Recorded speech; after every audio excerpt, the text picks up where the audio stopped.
అందరికీ శరార్థి ఆడలకు మంగళారతి ముందుగానే ఏముంటాయి మన ముచ్చట్ల నెత్తిరాదాలు గీతలే కదా చూడు red lines. Delhi liquor scam లో పొత్తున్నాడట కేజ్రీవాల్ గారు. టీఆర్ జైలుకు కూడా పోయిండు ఢిల్లీ సీఎం సారు.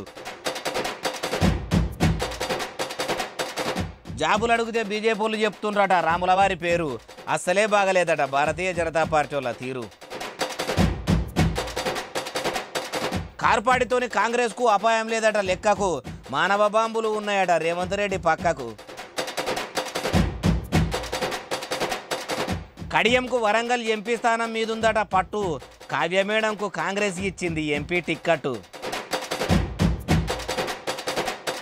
5 ఎకరాల మీదున్నోళ్ళకు కూడా వేస్తారట రైతు బంధు. ఇంకా ఎంతమంది చెప్తారో ఇట్లా ముందు ముందు.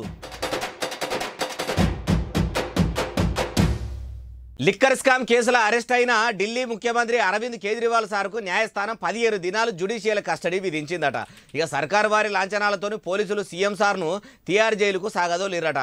మరి జైల్లో అరవింద్ సార్కు అన్ని ఏర్పాట్లు చేసిర్రా? అందరి లెక్కనే వసతులు ఉంటాయా? అందరూ ఖైదీల లెక్కనే సీఎం సార్ కూడా చిప్పకూడు తింటాడా? ఏది అరుచుకుందాం పారి. ఢిల్లీ లిక్కర్ స్కామ్ లో అరెస్ట్ అయిన కేజ్రీవాల్ ను ఈడీ అధికారులు కస్టడీకి తీసుకుని విచారణ చేసిర్రు. ఇక టైం అయిపోయిందని రౌసు అవెన్యూ కోర్టుకు పట్టుకపోయి న్యాయస్థానం ముందట నిలబెడితే ఇంకా కేసు నడుస్తున్నది కాబట్టి 15 దినాలు తిహార్ జైలుకు దోలుతున్నట్టు కోర్టు తీర్పు కూడా ఇచ్చింది. ఇప్పటికే అరవింద్ సార్ కస్టడీలో ఉండుకుంటేనే ఢిల్లీ ప్రజలకు సీఎంగా సేవలు అందిస్తున్నాడట. మీరేం రందిపడకుండి ప్రజలారా, నేను జైలు నుంచి ప్రభుత్వాన్ని పరిపాలిస్తున్నానని మొన్ననే చెప్పిండు. కానీ దేశంలో అవినీతి అనేది ఉండొద్దని ఢిల్లీ గడ్డ మీద చీపిరి గడ్డ పట్టుకొని ఊడిసి కొట్లాడిన అరవింద్ కేజ్రీవాల్ సారు ఇలా ఆయననే పెద్ద లిక్కర్ స్కామ్ లో అవినీతి చేసి ఇట్లా జైలుకు పోవుడు చూస్తే ఇసొంటి నాయకులు అసొంటి స్కాములు చేయడానికి ఎట్లా మారతారో అంటారు ఈ ముచ్చట తెలిసినోళ్ళు. సెంటర్లున్న బీజేపీ ప్రభుత్వం ఒక్క నౌకరి అన్నా ఇచ్చిందా?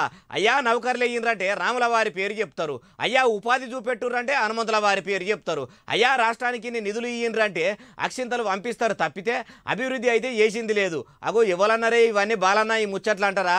నేను చెప్పుడెందుకు డైరెక్ట్ ఎవరన్నారో వినిపిస్తా పాండ్రి. ఒక్కటన్నా బీజేపీ ప్రభుత్వంలో ఉద్యోగాలు వచ్చినాయా? మనం ఉద్యోగం అడిగితే దేవుడు రాముడి పేరు చెప్తారు, ఉపాధి అడిగితే మరి హనుమాన్ పేరు చెప్తారు, మరి నిధులు అడిగితే అక్షింతలు పంపిస్తారు. మరి వారి సూటు బూటు చూడండి. 3 తరాల ప్రధానుల కుటుంబం నుంచి వచ్చినటువంటి రాహుల్ గాంధీ. ఇన్నరా అడవి బిడ్డ మహిళా మంత్రి సీతకి ఏమంటున్నదో. ప్రధాని నరేంద్ర మోడీ సార్ దినం ఒక కొత్త డ్రెస్ సూటు బూట్లతోని స్టైల్ పడతాడా? ఇప్పటి వరకు సింపుల్ గా ఉన్నాడంటే ఒక రాహుల్ గాంధీ సారే అన్న తరీకాలు అనుకొచ్చింది. సెంటర్లో కూడా వచ్చేది కాంగ్రెస్ ప్రభుత్వమే కాబట్టి తెలంగాణ ఆడబిడ్డలు ఆలోచన చేసి ఇంట్లో మీ పెనిమిటిలకు నచ్చ చెప్పి చేపాటికి ఓటేసేటట్టు చేయాలనుకొచ్చింది. సీతక్క చెప్పితే నమ్మాలే అనిపిస్తది. అయినా ఆడోళ్ళు తలుసుకుంటే రాజ్యాలే కూలిపోయినాయి. ఆఫ్టర్ ఆల్ ఓట్లేసి గెలిపియారా? సీతక్క మా గెలిపిస్తారు గానీ మన ఇందిరామ్మ రాజ్యంలో ఆడబిడ్డలకు నీళ్ల తాకిలీలు మస్తున్నాయట. దూపా అని రాష్ట్రంలో ప్రజలు అల్లాడుతున్నా పట్టించుకుంటలేరట. నీళ్ల బాధలు తీర్చుండ్రి అక్క, ఆడోళ్ళ బాధలు ఆడోళ్ళకే అర్థమైతాయి. అందుకే మీకు యాడ్ చేస్తున్నాం అంటారు ఈ ముచ్చటిన్నోళ్ళు. మానవ బాంబును మళ్ళీ ముఖ్యమంత్రి రేవంత్ రెడ్డి సార్ వెంటనే పెట్టుకొని తిరుగుతున్నాడట. ఎప్పుడు వేలేది తెలియదట. అగో అంత డేజల్రా ఉండి కూడా సీఎం సార్ అంత నిమ్మలంగా ఎందుకుంటున్నాడు? అసలు ఈ ముచ్చట ఇవ్వాలన్నారు, ఎందుకన్నారు, ఎక్కడన్నారు అంటారా? ఇనుండ్రి మీరే. అయ్యా కల్వకుంట్ల తారక రామారావు గారు ఇక వినిపిండ్రి మీ ఆనిముత్యాలు. డేంజర్ మాతో లేదు, టీఆర్ఎస్ తో లేదు, నీకు బీఆర్ఎస్ తో లేదు. డేంజర్ ఇక్కడున్న నల్గొండ బాంబుతోని అక్కడున్న ఖమ్మం బాంబుతోనే ఉంది, మాతోనేం డేంజర్ లేదు. ఇది ముచ్చట. ఇంకో ముచ్చట ఏందంటే కోమటిరెడ్డి వెంకటరెడ్డి సార్ అయితే సీదా ముఖ్యమంత్రి సీటుకే సూటి పెట్టిండట. ఇప్పుడు రేవంత్ రెడ్డిని కుర్చీలకెంచి దించుదామా అని పిట్టకు పెట్టుకుని ఎదురు చూస్తున్నాడు అనే తరికలు అనుకొచ్చిండు. కేటీఆర్ సార్ మాత్రము కాంగ్రెస్ వాళ్ళు ఏలుబడిలకు వస్తే ఓర్వలేకనే ఇట్లా మానవ బాంబుల బదనాం మంత్రుల మీద పెడుతుండా ఎట్లా అంటున్నారు ఈ ముచ్చట ఇన్నోళ్ళు. కారు పార్టీకి కాలిచ్చి చేయిపాటిల చేతులు కలిపిన కడియం శ్రీహరి సారుల బిడ్డ కావ్య మేడంకు కాంగ్రెస్ ప్రభుత్వం ఎంపీ టికెట్ ఇచ్చింది. అగో మరి మళ్ళా ఎంపీ స్థానం నుంచి ఏ స్థానం నుంచి నిలబడుతుందంటే ఇంకేడికెళ్ళి నిలబడుతుంది? వరంగల్ నుంచే. కడియం శ్రీహరి సారు ఎందుకు మా పార్టీలకు వచ్చిండని ఇప్పటికే కొందరు కాంగ్రెస్ వాళ్ళకు లోపల ఉన్నది. ఇప్పుడు ఎంపీ టికెట్ ఇచ్చే వరకల్లా వాళ్ళకు ఎట్లున్నదో ఏమో. సరేగాని ముచ్చటైతుంది. బీఆర్ఎస్ పార్టీ రాష్ట్రంలో బిరానా ఇచ్చుకపోయేటట్టే ఉన్నదని ముందుగాలనే పసిగట్టిన కడియం శ్రీహరి సారు వెంటనే బిడ్డతోని బిస్తరు చదువుకొని పోయి కాంగ్రెస్ గూటిలా షరీక్ అయ్యిండట. వరంగల్ గులాబీ పార్టీ ఎంపీ అభ్యర్థిగా కడియం కావ్యను నిలబెట్టినాక కూడా కారు పార్టీ నుంచి పోటీ గిట్లా చేస్తే వరంగల్ మనం కానరాకుండా పోతామని చేపాటిలా చేరిండు కావచ్చు. ఇక అంత పెద్ద మనిషి ఆశతోని వస్తే ఆయనకు కాకున్నా గానీ ఆయన బిడ్డ కన్నా ఎంపీ టికెట్ ఇయ్యకుంటే ఎంత బాధపడతారో అని సీఎం రేవంత్ రెడ్డి సార్ కూడా శ్రీహరి సార్ బిడ్డకు ఎంపీ టికెట్ ఇచ్చినట్టున్నాడు. ప్రజల చేపాటి షరిష్మా ఎట్లున్నా గానీ మీ పతార ఏందో చూపియండ్రి అని రేవంత్ రెడ్డి సారు అనగానే, సారు మీరు చింతపడకుండ్రి, వరంగల్ గడ్డ మీద 3 రంగుల జెండా ఎగరేసుడు ఖాయము, మీరు నన్ను నా బిడ్డను నమ్మి టికెట్ ఇచ్చిర్రు, మేం గెలిచి ఇందిరమ్మ రాజ్యం ఇజ్జత్ కాపాడతామని శ్రీహరి సార్ కూడా అనొచ్చు. బీఆర్ఎస్ పార్టీ ఇచ్చిన టికెట్ పక్కకు పెట్టి కాంగ్రెస్ పార్టీ ఇచ్చిన ఎంపీ టికెట్ మీద వరంగల్ నిలబడితే మరి ఓరుగల్లు ప్రజలు కావ్య మేడంకు ఓట్లు చేస్తారా, ఆమెకు పట్టం కడతారా? అయ్యా బిడ్డ ఎప్పుడు ఏ పార్టీలకు పోతారో ఏం తెలియదని ఆయనతో ఓట్లతోని బుద్ధి చెప్తారా ఏమో, ఎన్నికల తర్వాత తెలుస్తుంది అంటారు ఈ ముచ్చట తెలిసినోళ్ళు. కడియం శ్రీహరి సార్కు అప్పట్లో సైకిల్ పార్టీలో అసలు ప్రచారమే లేకుండేనట. ఎన్టీ రామారావును కనీసం ఎమ్మెల్యే టికెట్ కూడా అడుక్కోలేని స్థితిలో ఉండేనట. అగో అంత పెద్ద లీడర్ అయిన శ్రీహరి సారు ఎమ్మెల్యే టికెట్ కూడా అడుక్కొని శాతగానంత మనిషి అంటే ఏమో ఎర్రబెల్లి దయాకర్ రావు సార్ అయితే ఇట్లా అంటున్నాడు. ఎన్టీ రామారావు గారు కడియం శ్రీహరికి ఎమ్మెల్యే టికెట్ ఇప్పుడు ఇష్టం లేదు. వాస్తవంగా నేనే బత్రాడి ఎన్టీ రామారావు గారికి టికెట్ ఇప్పించింది నేను. అది సరే గాని సారు మరి మంత్రి పదవి ఓలిప్పించినట్టు ఇది కూడా చెప్తున్నా, వినయ్ చెప్తాడు. మంత్రి కూడా దయాకర్ నీకు వచ్చేటట్టు లేదు క్యాస్ట్ ఈక్వేషన్ అంటే కడియం శ్రీహరికి ఏంటని బత్రాడి ఇప్పించింది కూడా నేనే. మరి కడియం సారుకు ప్రజల పచార లేందే గెలిచిండా ఎట్లా ఏమో, మరి ఎన్ని దినాలు ఈ ముచ్చట ఎందుకు చెప్పలేదు సారు? మీతోని ఉంటే తీయగా, మీతో లేకపోతే పుల్లగానా సారు? ఏమో మీ రాజకీయ నాయకుల గుణాలు గణాలు ఎప్పటికీ ఎవ్వలకు అర్థం కావు అంటారు ఈ ముచ్చటిన్నోళ్ళు. కారు పార్టీ ఏలువడిలా అడగోలుగా తప్పిదాలు జరిగినాయట. అందులో కారుకర్తలు కేసీఆర్ సార్కు చెప్పలేకపోయిర్రట. అధికారం ఉన్నంతసేపు కుక్కిన పేనోలే పడిన్నారట. ఇప్పుడు మాత్రం కాంగ్రెస్ అధికారంలోకి రాగానే కారుకు కాలిచ్చి చెయ్యిల చేతేసినాక ఆ తప్పిదాలు బయటపడేటట్టే ఉన్నాయట. అట్లా ధైర్యం వస్తున్నదట చెప్పేదందుకు అనే తరీకల IT minister sir Duddilla Sridhar Babu sir అయితే అంటున్నాడు. సారు ఇక చెప్పుర్రి. ఈ రోజు చెప్పింది ఈ రోజు కాంగ్రెస్ వాడు చెప్తే తప్పైతుంది. వాళ్ళ పార్టీలో ఉండి ఇన్ని తప్పిదాలు జరిగినాయి. ఈ తప్పిదాల వల్ల ప్రజలకు ఈ విధమైన అసౌకర్యం కలిగింది. ఈ విధమైన ఇబ్బందులు జరుగుతూ ఉన్నప్పుడు నైతికంగా నేను ఉన్నాను అని బయటకు వచ్చారు. ఎవరు పార్లమెంట్ అభ్యర్థి ఇన్నారు కదా, వరంగల్ ఎంపీ అభ్యర్థి కడియం కావ్య మేడము టికెట్ ఇచ్చినాక కూడా వద్దని చెప్పి ఇందిరమ్మ రాజ్యంలో ఏ తప్పిదాలు జరగాయని నమ్మి సీదా చేపాటిలో అయ్యతోని పాటు చెరికైందట. తప్పిదాలన్నీ బయట పెడతామని ఇట్లా మీడియా ముంగట చెప్పుడేనా సారు? ఆధారాలన్నీ కూడా బయట పెట్టి పోలీస్ స్టేషన్ల ఫిర్యాదు అయితే రక్షక భటులే రంగంలోకి దిగి కార్పాటోలను అరుచుకుంటారు కదా. ఇట్లా మీడియా ముంగట బయటకు తీస్తాము, తప్పిదాలు దేవులాడుతున్నాము అని ఎన్ని దినాలు పొద్దు గడుపుతారు సారు? పుండో దగ్గర ఉంటే మందో దగ్గర పెడితే ఏడ కమ్మి అవుతుంది సారు అంటారు ఈ ముచ్చటిన్నోళ్ళు. సీన్మేషగాడు చిరంజీవి తమ్ముడు పవన్ కళ్యాణ్ ను సన్నసన్నడి బిలేడ్లతోని పర్రకు వస్తున్నారట. ఆయన సెక్యూరిటీకి కూడా చిన్నగా సార్కాలు పడగొడుతున్నారట. బ్లేడ్లతోని కోసి పవన్ కళ్యాణ్ గారి రక్తం కండ్ల చూసి ఆ నరరూప రాక్షసులు ఎవ్వలు బ్లేడ్ పట్టుకొని వస్తే మరి ఎందుకు గుర్తుపట్టలేకపోతుర్రో ఏది పవనాల ప్రసంగంలోనే ఇందాం పారి. నేను కనీసం రోజుకి ఒక 200 మందికి పిలిచి నేను ఫొటోస్ ఇస్తాను. నేను కాకపోతే అంటే ఎందుకు మనకేంటి కొన్ని ప్రోటోకాల్స్ పాటించకపోతే ఏమైపోద్ది అంటే కొంతమంది ఈ కిరాయి మూకలు ఏం చేస్తారంటే ఎక్కువ మంది వచ్చినప్పుడు సన్న బ్లేడ్లు తీసుకొచ్చి కట్ చేస్తా ఉన్నారు సెక్యూరిటీ వాళ్ళని కూడా, నన్ను కూడా. ఇన్నరా ఇది ముచ్చట. కావాలనే కొన్ని పార్టీలలో పని కట్టుకొని ఫ్యాన్సుము అని నమ్మించి కోస్తున్నారట. అందుకే ప్రోటోకాల్ పాటించాలంటున్నాడు. అభిమానుల రూపంలో అట్లా చేసేందుకు వాళ్ళకు కూడా మనసు ఎట్లొచ్చిందో. అసలే పవన్ కళ్యాణ్ అంటే చాలా పెద్ద దేశకాడ జనసేన పార్టీ పెట్టి జనంకు సేవ చేస్తానని తాకతుకు మించిది అండ్లాడుతున్నాడు. కానీ అన్న చిరంజీవి లెక్క కాకుండా అంతో ఇంతో పేరు తెచ్చుకొని రాజకీయంలో నిలదొక్కుందామని శక్తికి మించి కష్టపడుతుంటే కూడా ఈ బ్లేడ్లతోని కూడా దాడులు చేసుడు ఏమో పోన్రి. ఇట్లయితే ఎట్లా? అంతమంది గుండెగాళ్లను సినిమాల్లో గుద్ది దంపే పవన్ కళ్యాణ్కే రక్షణ లేకపోతే ఇంకా సామాన్య జనాల పరిస్థితి ఏంది అంటారు ఈ ముచ్చట తెలిసినోళ్ళు. తెలంగాణలో కరెంటు ఎప్పుడు వస్తుందో ఎప్పుడు పోతుందో తెలియని పరిస్థితి ఉందని ప్రజలు అనుకుంటుంటే మన కాంగ్రెస్ ఏలుబడిలో కరెంటు పోతనే లేదంటున్నాడు నీళ్ల మంత్రి ఉత్తమ్ కుమార్ రెడ్డి సారు. మరి నిజంగానే సార్ చెప్పినట్టు రాష్ట్రంలో కరెంటు పోతలేదా అంటే ఏమో ఇక ఉత్తమ్ సారు మాటలు విని ఉత్తగా అన్నాడా నిజంగా అన్నాడా మీరే చెప్పాలి. ప్రస్తుత ప్రభుత్వం 24 గంటల కరెంటు పాలసీ మేము కొనసాగిస్తున్నాం. రాష్ట్రంలో ఎక్కడ కూడా ఒక్క నిమిషం కూడా పవర్ ఫెయిలియర్ లేదు అని చెప్పి నేను మనం చేస్తున్నా. ఇన్నరా గత ప్రభుత్వం ఏలుబడిలా కంటి రెప్ప కొట్టే మంతం కూడా కరెంటు పోదని కేసీఆర్ సారు డబ్బా కొట్టుకుంటే ఇప్పుడు ఉత్తమ్ కుమార్ సారు ఇట్లా ఉపన్యాసం దంచబట్టే ఇక ఈ ముచ్చట కేటీఆర్ సార్ చెవుల పడంగానే ఇట్లా అనుకొచ్చిండు.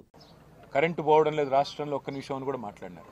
ఆయన కేశవరావు గారి ఇంటికి పోగానే అక్కడ కరెంటు పోయింది. ఇది నేను చెప్పడం కాదు, రాష్ట్రం అంతా చూసింది, టీవీలో కూడా వార్త వచ్చింది. ఇన్నరా కేకేకు కండువా కప్పి పార్టీలకు విలుద్దామని పోతే ఆయనతో ఆడ కరెంటు పోయిందట. ఇక రాష్ట్రంలో ఏ ఊళ్ళో ఎప్పుడు కరెంటు వస్తున్నదో ఎప్పుడు పోతున్నదో అందరికీ ఎరికే, ప్రజలు కూడా చూస్తున్నారు అన్నాడు. రాష్ట్రంలో రైతుల బాధలు ఎట్లున్నా పట్టించుకోకుండా ముఖ్యమంత్రి రేవంత్ రెడ్డి సారు మెడలు వంచి కండువాలు కప్పి కాంగ్రెస్ లకు లీడర్లను చేర్చుకునే పనిలో బాగా బిజీగా ఉన్నాడని కూడా అన్నాడు. అయినా కేటీఆర్ సారు అధికారంలో ఉన్న మీరు 10 ఏళ్లు కూడా ప్రజలను పట్టించుకోకపోతురి. అప్పుడు అధికారంలో ఉన్నప్పుడు కూడా ప్రజల కోసం మీరు ఇట్లనే మాట్లాడి ఉంటే మళ్ళా మీ బీఆర్ఎస్ సర్కారే ఏలువడ వచ్చేది. మీకు తెలియంది కాదు, యాడ్ చేస్తున్నాం అంతే అంటున్నారు ఈ ముచ్చటిన్నోళ్ళు. మాజీ ముఖ్యమంత్రి కడిగిన ముత్యము, ఆయన మాట సత్యం అంటున్నాడు మాజీ మంత్రి జగదీష్ రెడ్డి సారు. అగో అధికారంలోకి వెళ్ళి దిగినాక కల్వకుంట్ల చంద్రశేఖరరావు సారును తప్పు పడుతున్నది ఎవరు, సారు తప్పిదం ఉన్నదని ఎవరు అన్నారు అంటే అన్ని ముచ్చట్లు కూడా జగదీష్ రెడ్డి సారే చెప్తున్నాడు. ఇనుండ్రి.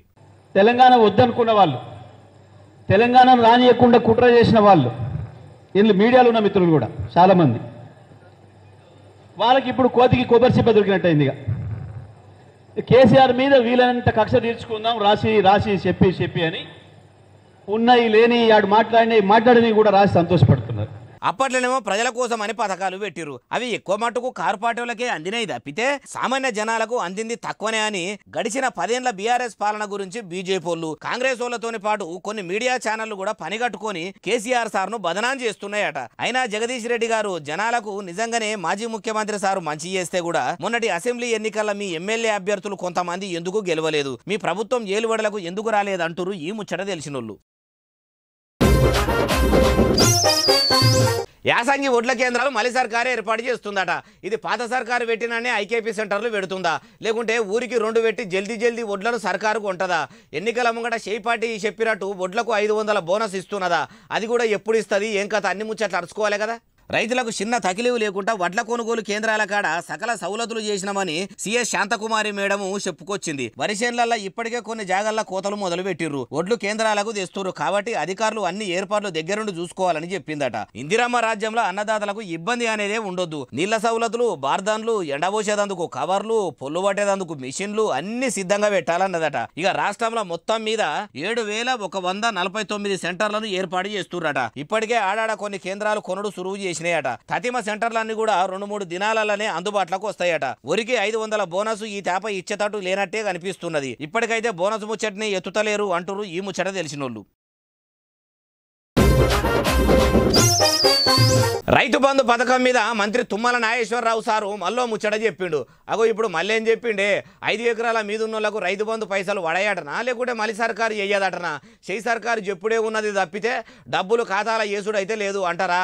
ఏమో ఆ ముచ్చటే మంత్రి గారిని అడుగుదాము. మళ్ళీ సర్కారు ఏర్పడస అంది చెప్తున్నారు, రైతు బంధు పైసలు వేస్తున్నాము అని అనుడే ఉన్నది తప్పితే అకౌంట్లలో వేసింది లేదని అన్నదాతలు ఆవేదన చెందుతుంటే మళ్ళీ సర్కారేమో ఇప్పటికే 5 ఎకరాల లోపు రైతుల అకౌంట్లకు పైసలు పంపినము వాడుకోండి అని చెప్తున్నది.